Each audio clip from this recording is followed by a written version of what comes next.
Chers fidèles de mes bulles de sagesse, je vous souhaite la bienvenue sur cet opus numéro 18 que j'ai intitulé « Chacun voit midi à sa porte ». Je suis toujours très intéressée et parfois même un peu amusée de lire les commentaires sur les publications Facebook ou sur n'importe quel autre réseau social du reste. Récemment, une information, je ne vous donnerai pas l'information, mais je vais vous situer le contexte. Une personne fait quelque chose qu'elle n'aurait pas dû faire, qu'on lui avait interdit de faire, et en faisant cela, elle met potentiellement en danger la vie des personnes qu'elle va rencontrer. Et là, en lisant les commentaires, on se rend compte à quel point les gens réagissent, non pas finalement en fonction de l'information, mais en fonction de leur modèle, en fonction de leur propre filtre, de leur propre croyance, de leurs propres blessures.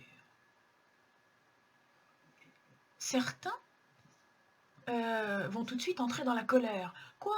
Elle a fait un truc qu'elle n'avait pas à faire, mais il faut la sanctionner, il faut faire quelque chose, c'est pas possible, c'est inadmissible. Ça, c'est le pôle colère. Des gens qui ont sans doute été éduqués à faire de leur mieux, à respecter les lois, à respecter les contraintes. Des gens qui ont peut-être été un peu vissés, comme on dit, blessés par cette contrainte permanente qui les empêchait sans doute d'exprimer leur créativité, leur liberté, et qui du coup en veulent à la terre entière d'avoir toujours obéi à ces contraintes et ne supportent pas que quelqu'un d'autre n'en fasse pas autant. Donc qu'est-ce que c'est que cette personne qui, en plus au risque de la vie des autres, mais les autres finalement ils s'en foutent, qu'est-ce que c'est que cette personne qui ne respecte pas la loi? Après, on va avoir tous les gens qui sont dans la peur. Quoi? En ne respectant pas la consigne, elle met les autres en danger, mais si c'était moi? Si c'était moi qui rencontrais cette personne et que ma vie, à cause de cette personne, était en danger? Donc là, on entre dans la peur et dans l'anxiété. La peur d'être visé, l'anxiété de rencontrer la situation qui va nous mettre potentiellement en danger. Ça aussi, c'est souvent, pas toujours, mais souvent, la conséquence d'une enfance où ne touche pas ça, tu vas te brûler. Laisse, je vais le faire à ta place. Sinon, tu vas te faire mal. Non, monte pas sur l'arbre, tu vas tomber. Ne parle pas aux gens dans la rue. Surtout à la sortie de l'école, tu parles à personne, tu rentres directement.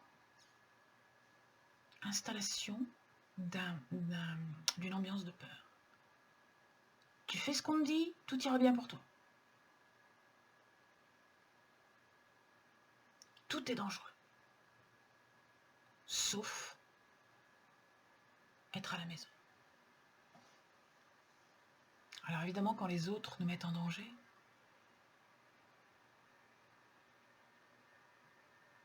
après, il y a ceux qui sont un petit peu plus dans la tristesse et dans l'empathie, on va dire, et qui automatiquement, dans cette situation-là, vont envisager, eux aussi, qu'il y a risque, mais au lieu de penser qu'ils sont en danger, et que précisément ils vont rencontrer cette personne qui va les mettre en danger, ce qui est fort improbable, parce que la probabilité de rencontrer une personne sur la Terre entière, mon Dieu, est quand même relativement faible. Mais en revanche, ils vont automatiquement penser aux autres, parce que cette personne va rencontrer d'autres gens, et que donc l'information est que les gens qu'elle va rencontrer sont potentiellement en danger. Donc, ces gens sont en danger, je me mets à leur place, je suis triste pour eux. J'en conçois du chagrin, de la peine. Ça m'attriste. Là, on est un petit peu dans un tempérament mélancolique. Le tempérament mélancolique qui va éprouver plus que de l'empathie, de la compassion. Vous savez la différence entre l'empathie et la compassion. L'empathie, c'est comprendre ce que vivent les autres. La compassion, cum, passion, vivre. La passion, c'est-à-dire la souffrance, puisque la passion, au départ, c'est une souffrance. C'est d'ailleurs le sens qu'elle a dans la passion de Jésus-Christ. Ces gens qui éprouvent de la compassion éprouvent la souffrance des autres. Donc l'empathie est quelque chose de très juste et de très noble. La compassion ne l'est pas forcément, parce que lorsqu'on va éprouver la même souffrance que l'autre, on ne va pas forcément lui être utile. Voilà. Alors donc, chacun, vous le voyez, va midi à sa porte. Les uns vont entrer dans la colère, les autres vont entrer dans la peur, d'autres vont entrer dans la compassion, et tout cela parce que l'information va avoir appuyé chez chacun d'entre eux sur l'endroit qui lui fait mal. Si ces gens n'avaient pas été blessés, si ces gens n'avaient pas une plaie ouverte quelque part, ils n'auraient même pas réagi à l'information. Ils auraient accueilli l'information en se disant « Ah oui, tiens, bon, c'est peut-être pas très sympa de faire ça, mais bon, il y a fort peu de risques malgré tout pour que ça se produise. » Donc, il y a aussi ceux qui doutent. Il y a les gens qui doutent de tout, vous savez. Oui, de toute façon, l'information est fausse. Alors, je reconnais qu'avec les fausses informations, les fameux fakes qu'on diffuse sur l'Internet, ces gens-là ont de plus en plus souvent raison. Néanmoins, il faut être ouvert à la possibilité que les choses soient réelles. Et si les choses sont réelles, il faut être ouvert à la possibilité que leur existence est là parce qu'elles doivent être là. Cette bulle de sagesse n'avait pas pour objet d'aller plus loin dans cette direction, qu'est-ce que le destin, mais de vous faire comprendre que chacun d'entre nous, dans chacune des circonstances qu'il rencontre, ne vit pas la circonstance en fonction de la réalité de la circonstance, mais en fonction de la réalité de sa souffrance à lui, de ses blessures à lui. C'est pour ça que la police a tellement de mal avec les témoignages. Lorsqu'on demande en justice à des témoins de s'exprimer, s'il y a 10 personnes qui ont vu la même scène, vous allez avoir 10 témoignages différents. Mais alors, différents à un point étonnant, même à la limite dans la couleur des vêtements portés par la personne. J'ai vu un homme qui portait un t-shirt jaune. La personne qui était à côté va vous dire, moi j'ai vu une femme et c'était un t-shirt orange. Et le troisième vous dira, pas du tout, c'était un vieillard et il avait un pullover bleu. Tous les magistrats savent cela. Ce que l'on voit, si on n'a pas fait un abondant travail sur soi pour travailler l'objectivité, pour être capable de balayer son ego, ses présupposés, et regarder avec un œil totalement ouvert et accueillant, on voit les choses comme on veut les voir. On voit les choses comme on a l'habitude de tout voir. Si on a l'habitude de réagir à tout par la colère, parce qu'au fond de soi, on est dans la colère, on va aller voir. Il va y avoir quelque chose dans toutes les situations qui va justifier notre colère.